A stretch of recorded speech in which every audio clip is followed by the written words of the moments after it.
Salut. Aujourd'hui, je fête mes 27 ans et pour marquer cette occasion, j'ai décidé de partager avec toi 27 choses que j'ai apprises au cours de ces 27 années. Ces leçons viennent de mes expériences personnelles, de mes lectures, de mes réflexions philosophiques. La première, c'est que l'homme préfère avoir tort avec la foule que d'avoir raison tout seul. Et c'est illustré par l'expérience sociale d'Ash. Dans cette expérience, des participants doivent juger la longueur des lignes après que des complices aient donné des réponses incorrectes.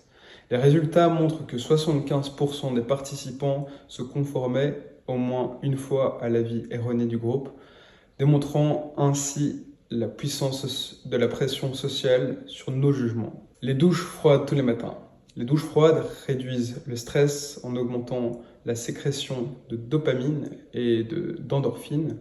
Et ainsi, tu commences la journée en faisant un truc mentalement et physiquement assez challengeant. Toutes les tâches que tu feras par après vont te paraître beaucoup plus simples. Construis-toi un corps à la mesure de tes idées. Cette idée rejoint la conception du kalos kagatos de l'Antiquité grecque. Pour les Grecs, on ne pouvait pas être considéré comme philosophe si on n'était pas également un bon lutteur ou si on n'était pas physiquement robuste. Pour moi, on a le corps de ces idées. Fais au moins 10 000 pas par jour. Plein d'études ont démontré que le cardio à faible intensité réduit le risque de maladies chroniques, améliore la santé cardiovasculaire.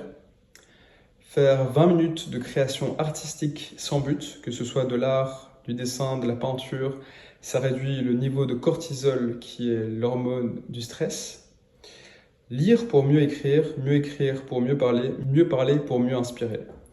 La communication, pour moi, c'est un élément clé pour la réussite, quel que soit le domaine dans lequel tu évolues. Prendre du recul face aux difficultés. Analyser les situations difficiles pour mieux les gérer sans se victimiser. Quoi qu'il t'arrive, toujours se poser la question, comment est-ce que je suis arrivé là? Qu'est-ce que je peux améliorer? Quelle est la leçon que je retire? Écris tout ça, même si tu vas pas le relire par après, juste en l'écrivant, tu vas mieux conscientiser. Écouter plus que parler. On apprend beaucoup plus en écoutant les autres qu'en parlant. Être le plus con de la pièce. Toujours s'entourer de gens qui s'y connaissent mieux que toi sur certains domaines. Tu vas faire des énormes progrès parce que l'air de rien, tu vas devenir la moyenne de ces personnes si tu traînes assez souvent avec eux. Se fixer des objectifs précis. Plus les objectifs sont clairs et précis, plus il est facile de les atteindre. La précision aide à la visualisation, à la projection mentale et du coup à la réalisation. Par exemple, si tu veux réussir à gagner 10 000 euros par mois, mets le chiffre sur une feuille, écris comment tu veux les faire et par quelle étape tu vas passer. Imagine vraiment tout le processus. Le trajet est plus important que la destination. Si tu veux arriver quelque part, il faut que tu aimes le trajet. C'est ça qui va te faire grandir et évoluer. Il faut que tu acceptes aussi les détours, que ça prenne un peu plus de temps que prévu parfois. Parce qu'une fois que tu seras arrivé, tu voudras déjà changer de destination et aller quelque part d'autre. Les amis, c'est surestimé. Certains amis vont te lâcher, certains, tu vas prendre toi-même la décision de plus les voir. Accepte ça. Il y en a en fait qui seront tout simplement jaloux de ton évolution, d'autres qui vont te critiquer. Alors oui, ça va te faire de mal, mais ne perds pas ton temps avec tout ça. Choisis 2, 3 vrais amis qui ont les mêmes visions, ambitions et garde-les. Accepte le changement. Tout évolue et s'adapter aux situations extérieures est essentiel. La simplicité mène au bonheur. Les plaisirs simples de la vie sont les meilleurs. Par exemple, moi, c'est aller à la salle avec mes potes, me balader dans la nature. Apprends plus pour mieux grandir, mieux vieillir. Lis un livre par mois minimum pour continuer à t'enrichir. N'hésite pas à aller dans des sentiers que tu ne connais pas réellement, d'avoir une connaissance en fait assez générale. L'air de rien, la connaissance peut te permettre de briller un peu plus en société et peut-être t'amener des opportunités. La méditation est essentielle dans un monde rempli de stimulation extérieure. Le pardon libère. Le ressentiment ne te mènera nulle part, si ce n'est que dans la haine, la frustration et l'autodestruction. L'authenticité attire les bonnes personnes.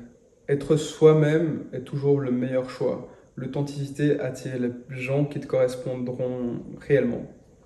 Chaque échec est une leçon.